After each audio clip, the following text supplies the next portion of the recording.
Hello students! Today we are starting Chapter 3 of Class 9 Chemistry, and our first topic is Dalton's Atomic Theory, the foundation of modern atomic science. John Dalton was an English scientist who proposed the first scientific atomic theory in the early 1800s. Before Dalton, people only guessed what matter was made of.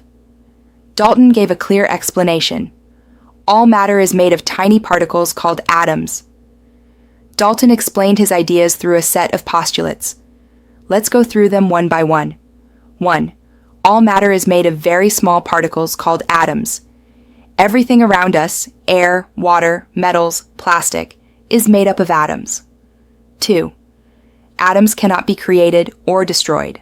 Atoms cannot be made from nothing or destroyed completely. They only rearrange during chemical reactions. 3. Atoms of the same element are identical. All atoms of an element have the same size, mass, and properties. For example, every oxygen atom is the same. 4. Atoms of different elements are different. Atoms of hydrogen are different from atoms of oxygen or carbon. 5. Compounds are formed when atoms of different elements combine in fixed ratios. For example, water, H2O, always has 2 hydrogen atoms and 1 oxygen atom. The ratio never changes. Dalton's atomic theory is extremely important because it gave the first scientific explanation of matter, helped scientists understand chemical reactions, explained how compounds are formed, laid the foundation of modern chemistry.